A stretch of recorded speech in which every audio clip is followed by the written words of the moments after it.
तो स्वागत है आप लोगों का इस YouTube चैनल पे। जैसे पिछला वीडियो में हम लोग बीन्स के बारे में हम लोग जाने थे, बीन्स का क्या फ़ायदा है, बीन्स को कैसे खाना चाहिए, कब खाना चाहिए, कब उसका सूप पीना चाहिए। आज हम लोग करेला के बारे में जानेंगे। करेला के बारे में जानेंगे, करेला का क्या फ़ायदा है, करेला को किस रूप में हम लोग सेवन कर सकते हैं। और एक चीज़ आप लोग को बता देते हैं, आप लोग समझदार हैं, समझते होंगे। जैसे ये हमेशा मेरा जो वीडियो रहता है वो शुगर से रिलेटेड रहता है। शुगर हो गया यानी जिसको डायबिटीज बोलते हैं हम लोग, उसके बाद बीपी हो गया और हार्ट संबंधित जो होता है समस्या। तो यहाँ पे देखिए बात क्या है कि जब कोई शुगर पेशेंट अगर डॉक्टर के पास जाता है ना, तो सबसे पहले उसको समझाना चाहिए कि ये जो बीमारी है ये 2-4 दिन का तो बीमारी है नहीं, ये तो जीवन भर चलता रहेगा। तो उसको कोशिश ये करना चाहिए कि नेचुरली तरीके से जो है उसको कंट्रोल कैसे पा सकें आप। तो वो लोग क्या करता है, वो लोग कितना बदमाशी करता है वो देखिए। तुरंत क्या है कि आपको डायबिटीज है, दवा लिख देगा, बस दवा खाते रहिए, दवा खाइए, 15 से 20 साल खाइएगा, आपका शरीर ऐसे भी कमजोर हो जाएगा, क्योंकि उसका साइड इफेक्ट भी रहता है। लेकिन वो लोग जो है ना, वो लोग इस चीज को नहीं बताते हैं जो कि बताना चाहिए उन लोगों को। सबसे बड़ा गलती ये है, मतलब पैसे के लिए आप किसी के भी जान को खतरे में डाल सकते हैं। ये कहाँ तक न्याय है। खैर जो भी हो, आप मेरे वीडियो पे बने रहें और उससे निजात पाएं डायबिटीज से। देखिए करेला क्या है, इसको किस रूप में आप सेवन कर सकते हैं, किस रूप में आप खा सकते हैं। इसका आप जूस भी बना सकते हैं, सूप जिसको बोलते हैं, या इसको सब्जी के रूप में खा सकते हैं, या तो इसका अचार बना के भी आप इसका सेवन कर सकते हैं। अब यहाँ पे देखिए ये करेला में क्या क्या रहता है। करेला में देखिए विटामिन ए रहता है, विटामिन बी रहता है, विटामिन सी रहता है। उसके बाद और क्या रहता है, कैरोटीन रहता है, बीटा कैरोटीन रहता है, जिंक रहता है, पोटासियम रहता है, मैग्नीशियम रहता है। जो देहात से बिलोंग करते हैं, जो वीडियो देख रहे हैं, जो पढ़े लिखे नहीं हैं, तो वो लोग इस सब चीज़ को समझ में नहीं आ रहा होगा, इसलिए इसको कैंसिल आउट कर दीजिए, यानी काट दीजिए। इसको आपको समझने की कोई आवश्यकता नहीं है। यहाँ पे आप देखिए करेला देखिए 2 रूपों में मिलता है, एक बड़ा करेला रहता है और एक छोटा सा करेला रहता है, छोटा करेला रहता है। और एक क्या रहता है, बड़ा रहता है और मोटा भी रहता है। तो आप प्रीफर करिए क्या, छोटा करेला खरीदने के लिए। छोटा करेला आप हमेशा खरीदिए। छोटा करेला छोटा आता है, वो करेला ज़्यादा गुणकारी होता है, ज़्यादा लाभकारी होता है, उससे ज़्यादा फायदा होता है। तुलना करें अगर बड़ा करेला में कंपेयर टू बड़ा करेला, यानी बड़ा करेला की अपेक्षा छोटा करेला जो है ज़्यादा फायदेमंद होता है। बड़ा करेला में आप ना एक ही कंडीशन में उसको यूज करिए आप। बड़ा करेला जो है ना, किसी को अगर पीलिया का रोग हो जाता है या कृमि अगर पेट में अगर जोंकू टाइप का कुछ अगर हो जाता है, तो उस केस में जो है ना आप बड़ा करेला का ही सूप पीजिए, या बड़ा करेला का ही सब्जी खाइए, या बड़ा करेला का ही अचार बना के खाइए। छोटा करेला का सेवन ना करें। किसमें, पीलिया और कृमि रोग जो भी है उसको नाश कर देता है, यानी नष्ट कर देता है, समाप्त कर देता है। लेकिन हम लोग का जो मिशन चलता है वो तो डायबिटीज पे चलता है। डायबिटीज से रिलेटेड है बीपी, ब्लड प्रेशर, और उससे रिलेटेड है उससे रिलेटेड है आपका हार्ट। तो यहाँ पे ध्यान दीजिए, छोटा करेला हमेशा आप अगर बाजार जाते हैं ना, तो कोशिश करिए छोटा करेला खरीदने का। हो सकता है ये 5 रुपया, 7 रुपया, 10 रुपया ज़्यादा महंगा दें, तो उसको केयर नहीं करना है। आपको छोटा करेला ही खरीदना है, और ज़्यादा तो खरीदना नहीं है। ये छोटा करेला ज़्यादा गुणकारी होता है, ज़्यादा लाभकारी होता है, ज़्यादा लाभ होता है इससे। अब यहाँ पे देखिए ये करेला का हर पार्ट जो है ना फायदेमंद होता है। इसमें देखिए करेला का साग, करेला का जो पत्ता होता है ना, वो त्वचा रोग में काम आता है। जैसे उसके बाद आप देखिएगा बहुत सारे ऐसे लोग होते हैं जिनका फेस में वाइट टाइप का कहीं कहीं थोड़ा इधर उधर वाइट टाइप का मतलब हो जाता है। तो उस केस में क्या करना है ना, करेला का साग जो है ना उसको उसको पीस के, और ध्यान रहे उसमें जो करेला का जो लत रहता है ना, उसका भी कुछ पोर्शन अगर आप मिला दीजिएगा तो डबल फायदा करता है। उसका जो है ना पीस करके उसको, उसका लेप लगाने से जो है ना, वो जो वाइट वाइट टाइप का आता है, चाहे त्वचा रोग कोई भी चीज़, कहीं पे अगर कोई समस्या होता है स्किन से रिलेटेड यानी चमड़ी से रिलेटेड, तो आप उसका वहाँ पे लेप लगाइए।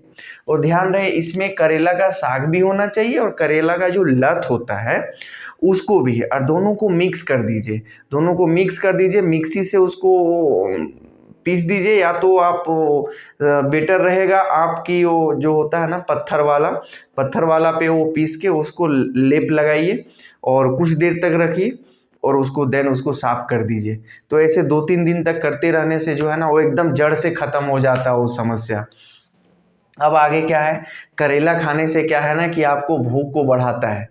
अगर किसी को भूख नहीं लगता है तो उसको करेला का सूप पिलाइए, करेला का अचार खिलाइए, या करेला का सब्जी खिलाइए, या भुंजिया खिलाइए, किसी भी रूप में करेला खिलाइए, तो क्या करता है ना वो भूख को भी बढ़ाता है। अब यहाँ पे ध्यान दीजिए, करेला के टुकड़ों को, अब उसके बाद क्या है और आपको करेला से क्या क्या करना चाहिए आप लोग को। करेला के टुकड़ों को छाया में, यानी कि जहाँ धूप ना हो, आपको करेला का टुकड़ा को छाया में सुखाना है, धूप में नहीं सुखाना है। ध्यान रहे धूप में नहीं सुखाना है। अगर धूप में सुखाइएगा तो बहुत सारा ऐसा चीज़ उसमें रहता है जो ख़त्म हो जाता है, गायब हो जाता है, इसलिए आपको छाया में इसको सुखाना है।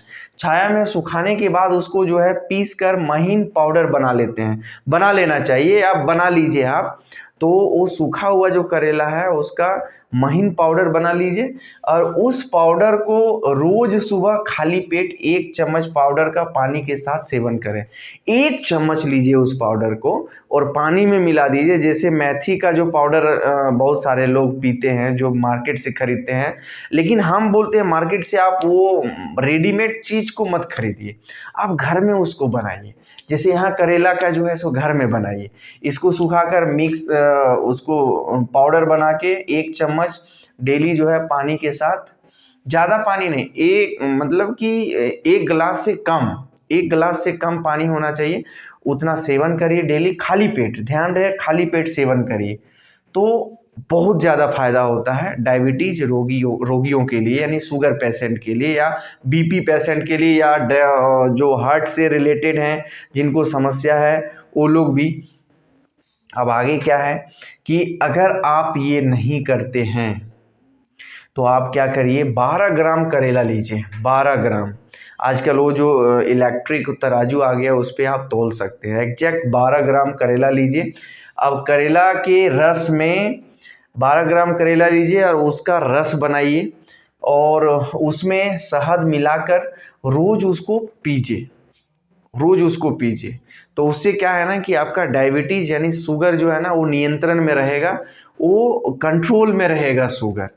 जो उसका लेवल है यानी कि खाना नाश्ता करने के बाद जो उसका लेवल है 140 या 140 से कम, उसको कंट्रोल में रखता है, 140 से कम रखता है, तो उसका सेवन करें।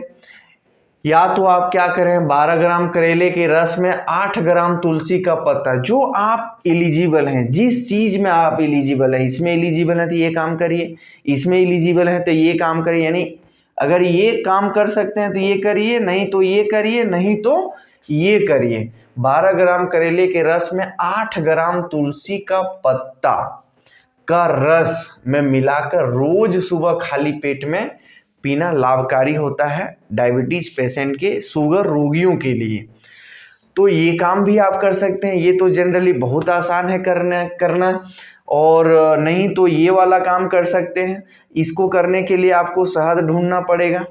शहद तो आप लोग समझते ही होंगे, इसको शहद खरीदना थोड़ा सा कॉस्टली होता है, लेकिन जो लोग नहीं खरीद सकते हैं, कोई ज़रूरी नहीं कि इस काम को करें आप, उसके लिए ये भी ऑप्शन हम आपको दिए हैं कि करेला के टुकड़ा को छाया में सुखाकर उसके महीन पीस कर उसका पाउडर 1 चम्मच जो है उसका पाउडर 1 गिलास पानी में, या 1 गिलास कम भी पानी हो तो ठीक ही रहेगा, ज़्यादा भी नहीं होना चाहिए, तो उसको खाली पेट में उसका सेवन करना चाहिए, पीना चाहिए, तो लाभकारी होगा।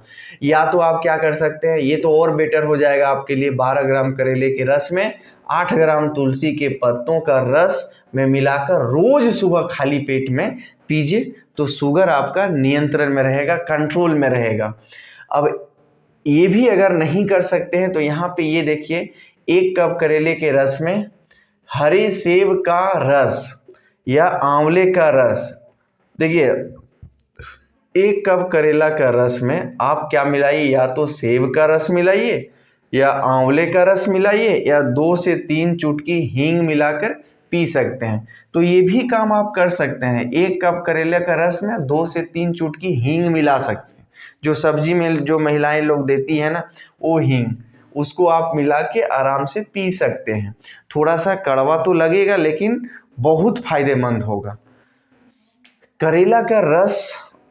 उसके बाद देखिए, उसके बाद क्या है ना कि मोटापा, पिछला वीडियो में भी बताए थे, मोटापा एक बहुत खतरनाक बीमारी है। देखिए मोटापा एक बीमारी नहीं है, मोटापा आने के बाद बहुत सारा बीमारी जो है ना, बहुत सारा क्या मतलब, सबसे बड़ा बीमारी आपका शुगर, डायबिटीज आप पे अटैक कर सकता है। अटैक कर क्या सकता है, करेगा, इसलिए अभी सतर्क हो जाइए और डॉक्टर के भरोसे मत रहिए, डॉक्टर के भरोसे एकदम मत रहिए, क्योंकि डायबिटीज जो है ना, ये इमरजेंसी वाला केस नहीं है, इसको आप धीरे धीरे कंट्रोल कर सकते हैं। ये अचानक आपको कोई समस्या नहीं क्रिएट करवाएगा, आप धीरे धीरे इस पे कंट्रोल करिए। अब देखिए इसमें क्या है ना कि करेला का रस और 1 नींबू का रस मिलाकर सुबह अगर 1 गिलास पीते हैं ना, तो शरीर में जो उत्पन्न अनावश्यक वसा है, यानी अनावश्यक जो चर्बी है, वसा यानी कि चर्बी, फैट, तो वो जो जमा होता है शरीर में ना, उसको क्या करता है ना, उसको तोड़ देता है। जो वसा जमा है, जो चर्बी जमा है, उसको क्या करता है, तोड़ देता है, उसको हटा देता है।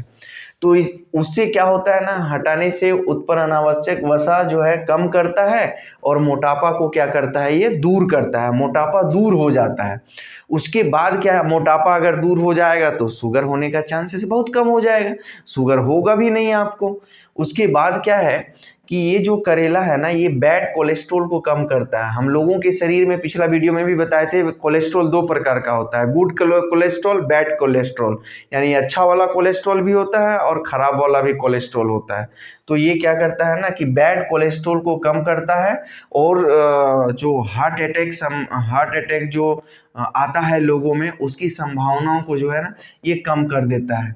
हार्ट अटैक की संभावनाओं को क्या करता है, कम करता है। और जितने भी डायबिटीज़ पेशेंट हैं, जितने भी रोगी हैं, शुगर पेशेंट हैं, वो लोग मॉर्निंग में सूर्य का उदय होने से पहले जो है 3 से 4 किलोमीटर आप डेली ज़रूर टहलें, थोड़ा तेज़ी से टहलें। अब उतना भी दौड़ने नहीं लगना है, दौड़ना नहीं है, एकदम पैनिक नहीं होना है कोई भी चीज़ में। आपको क्या करना है ना, थोड़ा सा तेज़ी से चलना है, अपना जो रेगुलर चाल रहता है उससे थोड़ा सा तेज़ी से चलना है और कोई दिक्कत भी नहीं होना चाहिए। तो ये रहा करेला का, ये डायबिटीज़ में, मोटापा में, हार्ट संबंधी में ये फ़ायदा करता है। बाकी ये और सारा बहुत सारा फ़ायदा करता है, और सारे बीमारियों में, हैजा हो गया, स्किन हो गया आपका, फिर पेट दर्द हो गया, उल्टी हो गया, तो इसके लिए हम लोग एक अलग से वीडियो बनाएंगे और इसका वीडियो जो है कल या परसों आ जाएगा। अलग अलग प्रकार की बीमारियों में भी ये मदद करता है।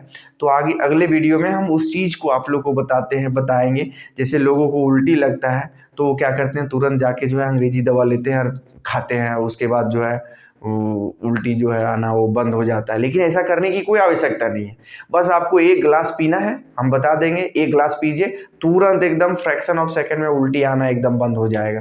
तो उसके लिए अलग से वीडियो अगले दिन बना देंगे। तो फिर हम लोग नेक्स्ट वीडियो में मिलते हैं। इसी प्रकार नेचुरली तरीके से डायबिटीज़ को कैसे कंट्रोल रखा जाए और जो हम लोग को नहीं खाना चाहिए उसको हम लोग कैसे खाएं, क्योंकि अगर डायबिटीज़ हो गया है तो कहने का मतलब आप रेड मीट नहीं खाइए, चिकन नहीं खाइए, अंडा नहीं खाइए, मछली नहीं खाइए, तो फिर थोड़ा अच्छा नहीं लगता है। जो इंसान पसंद करता है उस चीज़ को, उसको खाना बंद कर दे डायबिटीज़ के कारण, तो वो अच्छा नहीं होता है।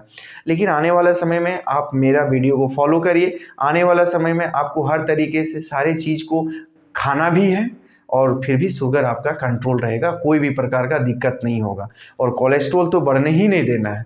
तो फिर हम लोग मिलते हैं नेक्स्ट वीडियो में, तब तक के लिए धन्यवाद, अच्छे से रहिए, अपनों का ख्याल रखिए, अपने पिताजी, अपने माताजी का ख्याल रखिए, क्योंकि वो आपके जीवन में सबसे बड़ा संपत्ति है। पैसा कोई बड़ा संपत्ति नहीं है।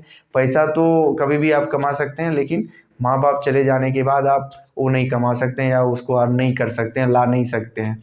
इसलिए जो सबसे बड़ा संपत्ति है आपके घर में, उसको संभाल के रखिए, संजो कर रखे रखिए, ताकि उनको कोई दिक्कत ना हो। तो फिर मिलते हैं नेक्स्ट वीडियो में, तब तक के लिए धन्यवाद।